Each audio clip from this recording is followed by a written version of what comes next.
Hi, and welcome to Produce Talks, the CPMA podcast. I am your host and CPMA Education Manager, Jason Gorley. And now it's time to check in with Selena to find out about this month's Fresh Health Award winner. Hi, Selena.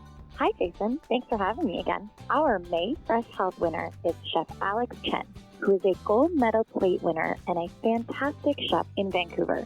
This year, he was able to come to my children's program at our annual convention, and he sat with the kids and showed them how to make a great spring salad. He was awesome with the children, and he is a great winner for this month. Thank you so much, Chef Alex Chen, for showing the kids what it's like to be a chef and that they can make their own meals together too. And if you want to nominate someone for the monthly Fresh Health Award, simply email me at skarkash@cpma.ca. Thanks, Selena. Thanks, Jason. On the podcast this month, I will be turning over the microphone to Ron Lemaire, president of CPMA, for a conversation between our most recent past chair, Rick Alcocer, and our new chair, Les Mallard. Take it away, Ron. Thanks, Jason. Well, it's another exciting year that we have under our belt. And before we get started, Rick, Les, maybe you could introduce yourselves to the audience. Okay, well, Rick Alcocer, and my current position is Senior Vice President of Sales for Duda Farms Fresh Foods. And what you also heard is I am now the current past chair of the CPMA. Les Mallard out of beautiful Hammonds Plains, Nova Scotia. Currently, I work for Fyffes. I've been in the produce business now for 30 years. I worked with Chiquita before that. And I am now the current chair, as Rick has passed the baton over to me. As we move into our discussion, why don't we start with you, Rick? I know last year, as chair during 2017 and the beginning of 2018, we've seen quite a few changes and lots of excitement.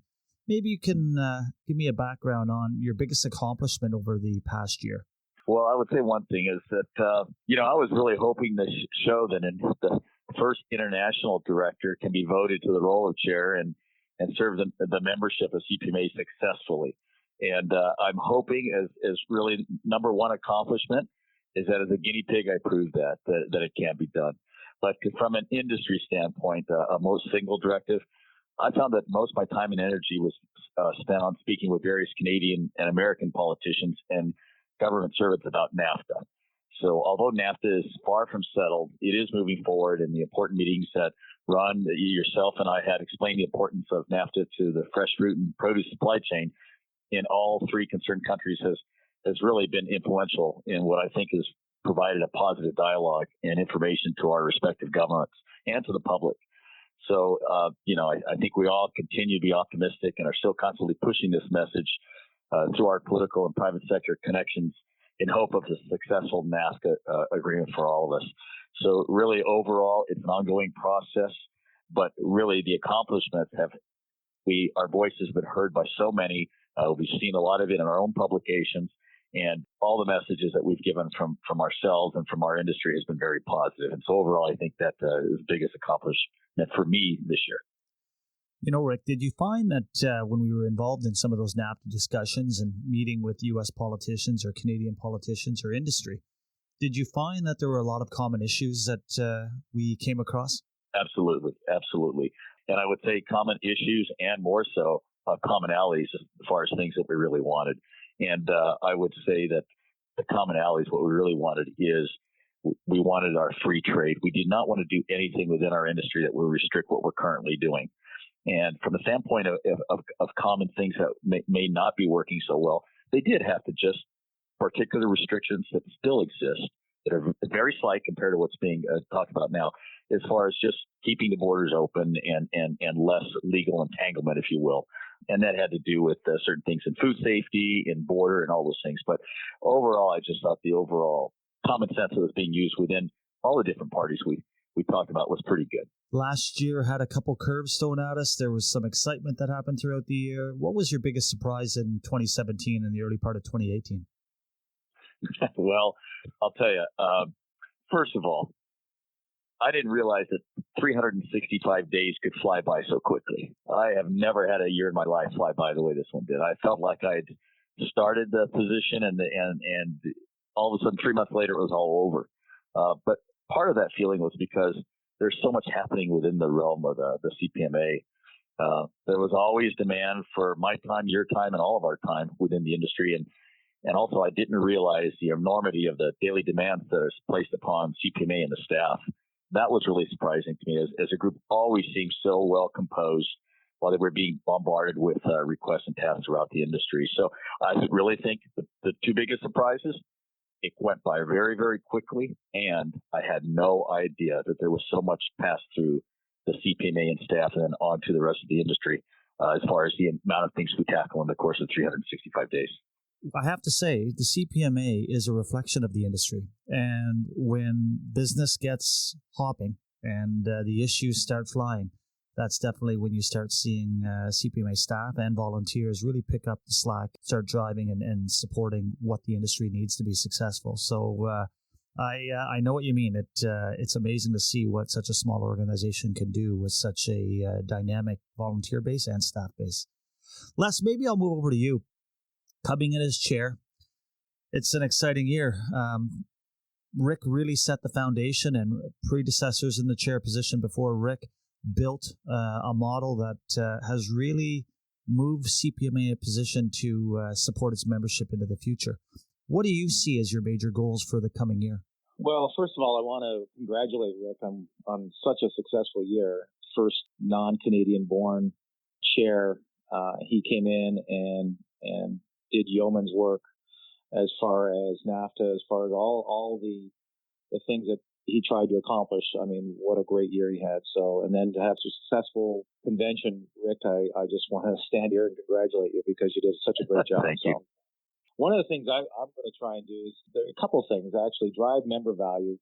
I mean, we really have to do what we can to make sure that members find value in our organization. Being the membership chair for such a long time and understanding the value we bring, I just want to make sure that those values are communicated to each and every one of our members. So that's the first thing. And then looking at the future and innovation and how innovation is going to drive our industry and other industries, I want to make sure that we are well set up as an organization as far as innovation, defining innovation, understanding what it is, and understanding how it's going to affect the CPMA, and how to bring that in to be for CPMA to use that as a value as well, put it under our value proposition, to understand how innovation is going to affect our membership and how we can communicate it to our membership. So those are the couple things that I really want to bring towards my year as chair. And it sounds like it's going to go by in about 3 weeks, because I know what you're saying, Rick. I mean, I know that staff is doing a lot, and I'm just amazed at what they do. And my travel schedule is filling up with CPMA stuff. So I know exactly what you're saying. So it's going to go by in a heartbeat. You're right. When you start looking at member value, it comes back. Bottom line, that's the key aspect of any trade association, making sure we're providing service and value back to the members. The innovation file, it's exciting. And I think you're bang on looking at trying to define what innovation is for our sector, especially when you're looking at an entire supply chain.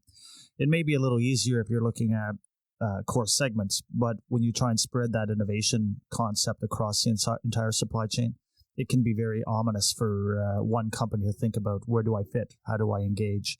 So it's exciting that you're taking that on. I think at the end of it all, we'll have a positive value proposition on innovation back to the Canadian membership. So that's outstanding. So I'm going to move a little bit. You both talked about how fast the year has either gone by or will go by. I'll ask you both. The role of chair is a major commitment. I've seen many chairs, and yourselves included, throw themselves into the role. And the commitment for yourself and the company is quite heavy.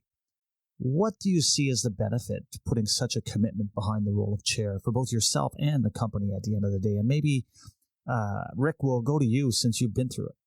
I think for Duda, for my company, I think it was sort of a twofold, and that is the experiences that I had in the Canadian marketplace over the past year is certainly going to assist the company in being a better marketer in Canada, no doubt about it. The time spent building relationships with our partners will eventually be used to strengthen and gain sales for Duda in Canada. So very beneficial. The other part of that for Duda is that they're going to benefit from having their senior VP, myself, having been exposed to so many areas of the industry that otherwise I would not have, sitting in literally a sales role. And those are things like government regulations, the Canadian food safety requirements, labeling, and customs regulations. Those are some of the things that typically somebody in my position would not really get the depth knowledge that I've received this past year. And of course, that's going to help the company a lot. From a personal standpoint, I learned more about areas of our business that typically I wouldn't have been exposed to from working in only sales and marketing. I really have gotten a much deeper understanding of how business is done in Canada, and taking the relations that I've made in the past to a more complete level. I really feel like I'm really going to appreciate my business in Canada, have a much deeper penetration in Canada, and generally, if you will, enjoy it even to another level that I haven't had before. Your relationships, I think, are key. That you touch on that, and I always find it exciting to hear when a chair goes through it talking about some of those elements that they haven't been exposed to in their day-to-day lives. And it is exciting when you have put your fingers in the advocacy or government relations cookie jar, or food safety or industry technology. It is exciting and fun if it's not something you deal with day in and day out. Les, I'll throw the same question to you. What do you see as a benefit for yourself and your company? Well, I would echo what Rick said. I mean, really, it's such a benefit. When I look at myself when I'm dealing with in my past life with Chiquita or with Fyffes now and other customers that I represent, I'm able to be a conduit because of the things I've found or been in committee meetings about, a conduit of things that are coming down that will affect business right now or in the future. I go back to the electronic logger, which we found out about with committee meetings 6 months before it really even came to pass. You had a lot of people, a lot of companies that were kind of taken aback by it, but I was able to take that information and say, okay, we got to be ready for this. That's the stuff that is very beneficial when it comes to the companies that I've represented. As far as a personal level, I mean, just the relationships I've been able to have with people in various parts of industries in Canada that I would never be exposed to, whether it's logistics, whether it's food safety, those relationships throughout the industry in Canada has been fantastic. And I've been able to lean on people that, if it weren't for the CPMA, it weren't for my experiences with the CPMA, that I probably wouldn't even have met. So those are two things that I really kind of put forward are the benefits to me and the company for sure. And now it's time to take a quick break to hear from our sponsor, Nature Fresh Farms. Hey everyone, it's Kara here from Nature Fresh Farms. Our team is hitting the road this summer with our Greenhouse Education Center, a greenhouse on wheels that shows people exactly how we grow. We've learned that being transparent about our growing practices is one of the best ways to win consumers' trust. Sharing our story using the Greenhouse Education Center is just one of the ways that we create brand loyalty and share knowledge about our industry and products. We can't wait to start this year's journey with our team. And now back to the conversation. Looking at what you both have accomplished in your careers, and I mentioned earlier that on the podcast we have over 65 years of experience, industry experience here. So I want to ask you a question. What do you both feel CPMA needs to move the industry forward over the next year? I know, Rick, during your term, you focused on food safety, you focused on trade. Les, you're coming in looking at member value and innovation. Is there anything else, or are those the only elements that we need to drive the business? I'm going to defer that one to Ron, or to you, Ron. I'm going to defer that one to you. No, Les, why don't you take that one? It's just like the past year, Rick. That's it. There's a lot of going on here. It's funny, but I think we just have to be ready because the business is changing so quickly right now. And that's when I go back to innovation and understanding what's coming down the path. I mean, we have to be ready for all the things that could possibly happen when you look at NAFTA, when you look at, you go back to data loggers, go back to logistics, go back to innovations that are going to come, fast and furious for the next couple of years. I mean, the industry is going to change so quick. And the one thing that we have to be at CPMA is be very nimble and understand that as the business changes, we have to be there to help our members understand the changes that are going to come to pass and help them read through all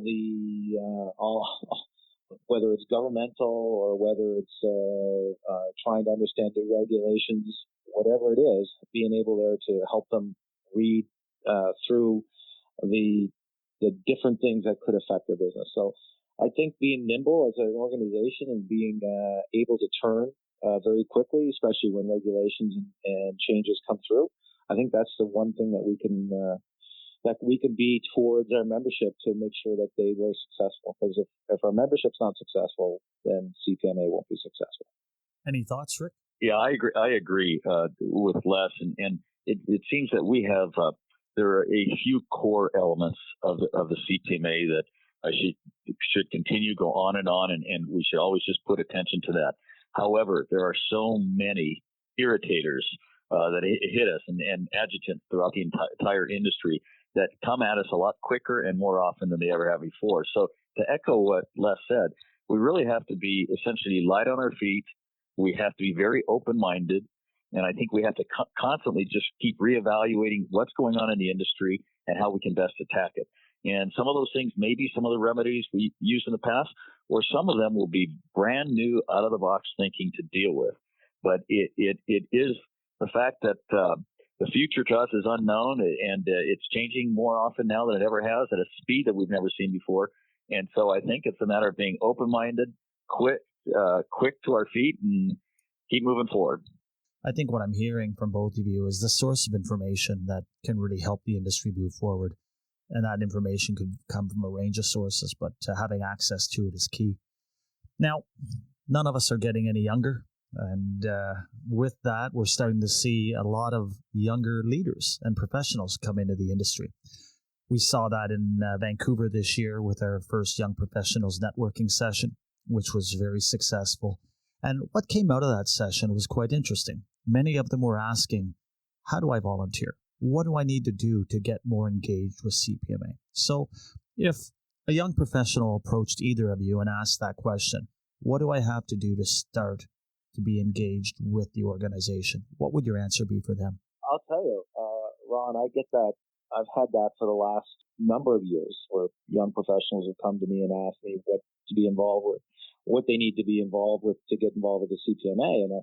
And I giving away the Mary Fitzgerald Award, seeing the young professionals that are in this industry and how well prepared they are.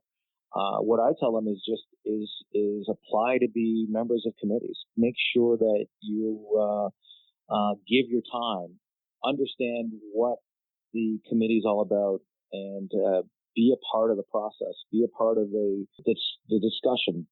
It's so important that even when you do get into a committee, that you are a part of the solutions that we are looking for. And young professionals now have so many different ideas that differ from those of us who have been in the industry for 30 years. And I think it's terrific. And going to the young professional, I don't know if we'll call a seminar or get together, but I was impressed with everybody that was there. It was terrific. And people continually come up to me and say, hey, listen, how do I get involved? And I said, first thing you do is put in your application to be a member of a committee and then get involved. So Les, and that's a great point. I know we are a community, and bringing the industry together through committees and our convention and other networking programs is fundamental. But what if the young individual, they're starting their career, they're extremely busy in the office and potentially starting even a young family? What can they do perhaps outside if they can't commit to the time to being involved in a committee? Is there anything they can do to drive the industry and advocate and still be part of that community that we try and drive at CPMA? You know, Ron, it's interesting because I feel that really, and you sort of set it up, and that is that there are so many young people with so many time constraints. There are so many demands now. So first of all, the very basic is to volunteer, to learn how to volunteer, period. Because just volunteering for anything outside of what you're typically used to and your typical time constraints is not easy. So really, it's just to volunteer. How can you volunteer? Look around your own company first to begin with. Every company that I know of is strapped with time and low on people. And they're always reaching out, or you can tell somebody who needs help. And so it could be a new initiative that the company brings in, some new ideas that they bring in.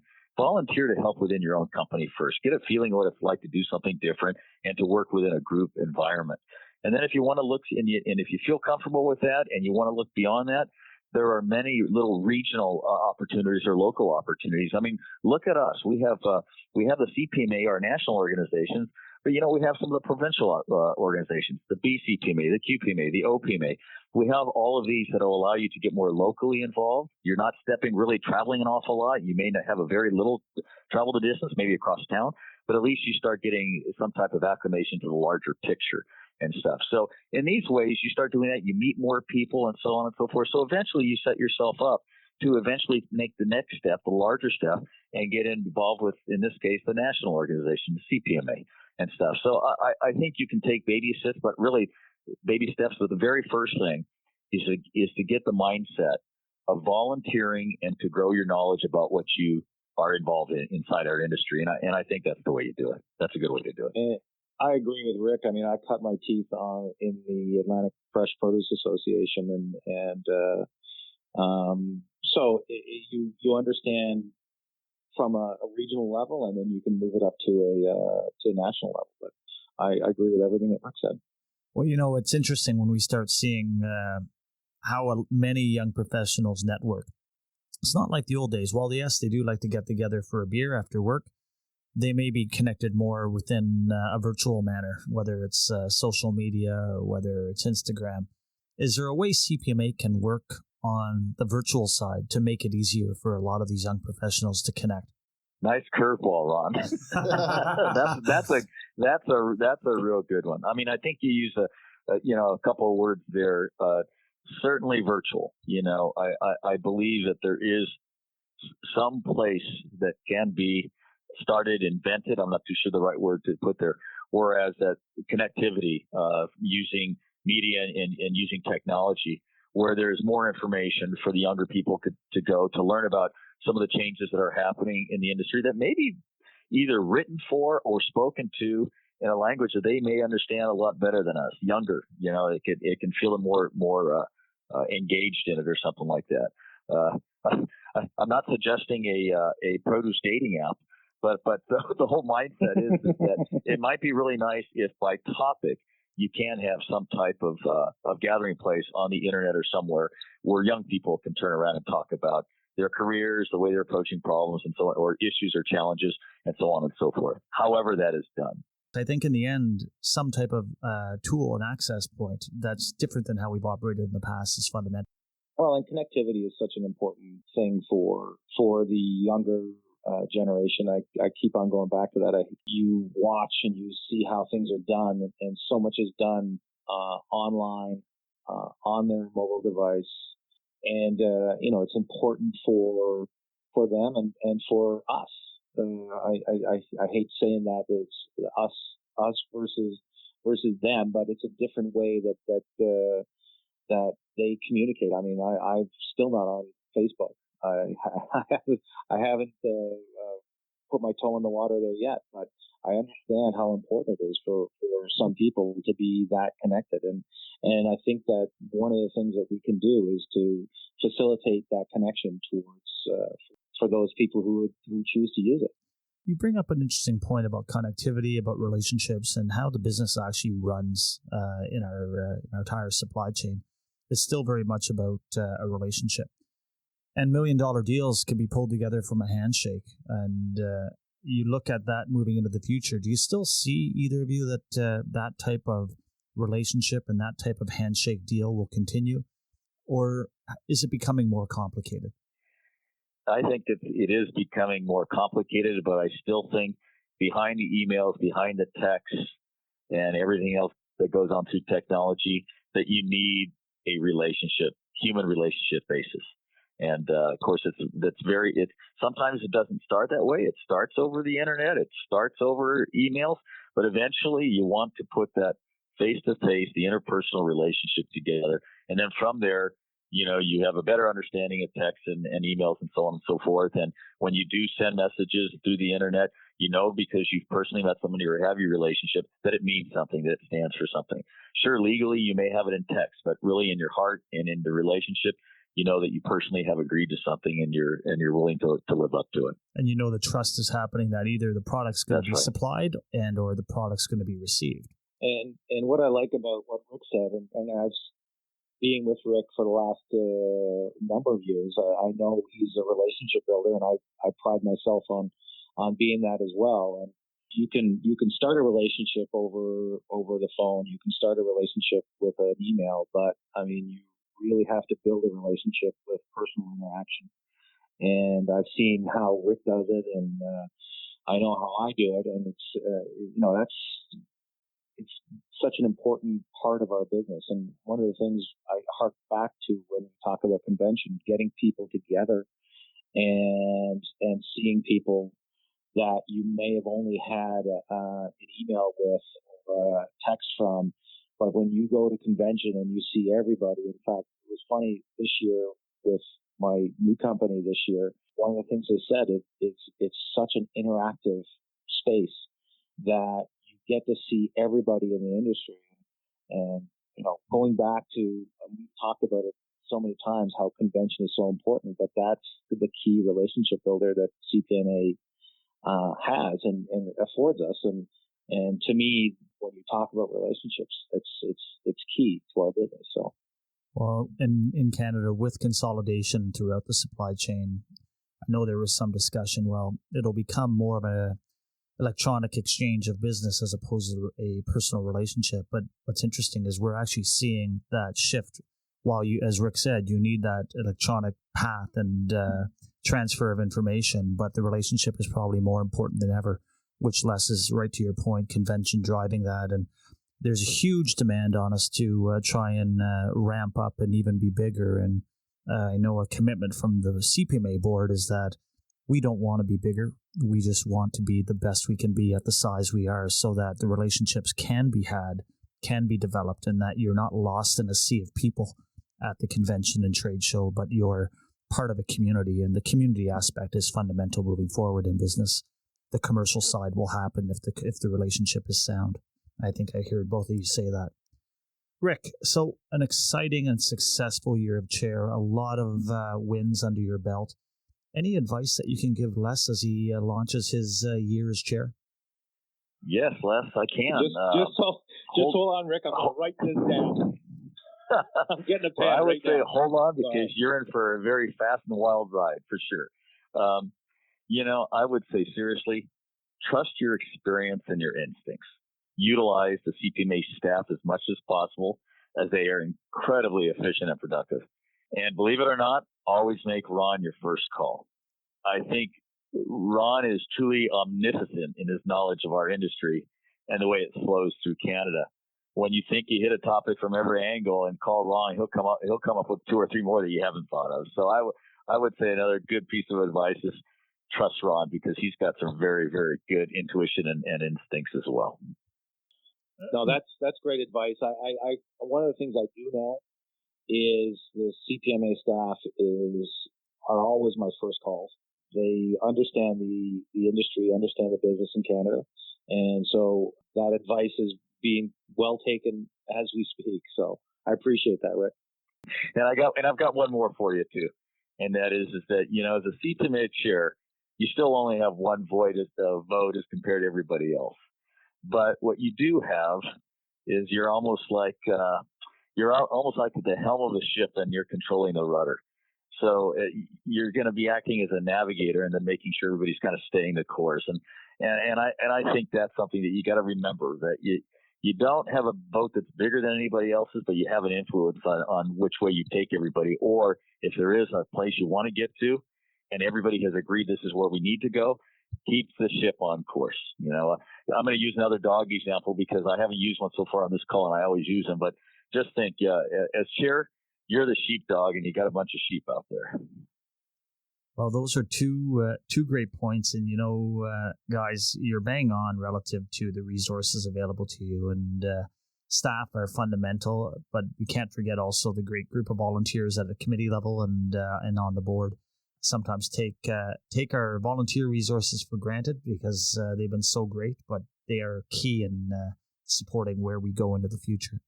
Now, having said that, Les, we are already well underway planning for the Montreal Convention. Our exciting conventions in the past in Montreal have always been successful. What are your thoughts as people have come out of Vancouver, a successful event? What are your thoughts on why people should be coming to Montreal in 2019? It's funny. The last 4 or 5 conventions that I've been to for the last 4 or 5 years, I've been to every one for the last 20, 25 years, but the last 4 or 5 have really, an old boss said, pushed the peanut forward. And you've seen some things that really I haven't seen, with like the learning lounges for the last year and the year before, the produce manager seminars, those things that we can take and build upon, because as much as we do, knowledge is key, and putting forward as much knowledge, but much pertinent information on the industry that we possibly can to help our membership understand what's going to happen in the next 12 months till the next, or even longer. Those are the things that we're looking at for Montreal. We have a really good system in place, as far as convention goes, but we're going to look to other things. We're going to put more information out there. We're going to have people, educated in ways, so hopefully, when it comes to technology, when it comes to innovation. As Ron said, one of the things I'm really going to key in on this year is innovation, and we're going to bring that forward at the Montreal Convention. So that, and again, we're going to have a great opportunity for people to get together and talk and exchange ideas, and to listen and learn, which is an important feature for the convention. So as far as Montreal goes, and we're going to have a great lineup of speakers and a great lineup of entertainment as well. So I think it's going to be, I hate to say it, but I think it's going to be the best one yet. Not to take away from anything before us, it's going to be the best yet. No, I agree. And you know what? We continue to build, and I think that's fundamental. And thank you, Les, for your time. Rick, thank you for your commitment to the industry over the last year as chair and all the previous years on the CPMA board and volunteer work. I know your time with us isn't done. You have another year as past chair, and I know your ongoing commitment to stay linked in the CPMA on the Past Chairs Advisory Council, which is greatly appreciated. And Les, I think as Rick said, hold on to your hat.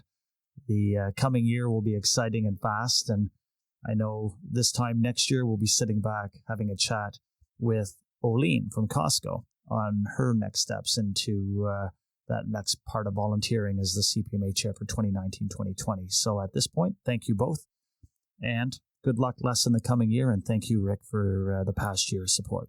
Well, thank you, Ron, and I'm looking forward to an exciting year. Thank you, Ron.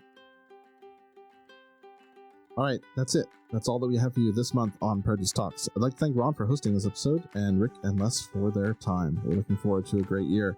I'd also like to thank our sponsor, Fresh Farms. Thanks very much for your support. And I'd like to thank Selena for telling us all about this month's Fresh Health Award winner. And most of all, thank you for listening. Remember, you can check out elearning.cpma.ca. There you can find information on our online learning and upcoming webinars. But until next time, keep learning new information, gain new skills and abilities, and basically never stop growing.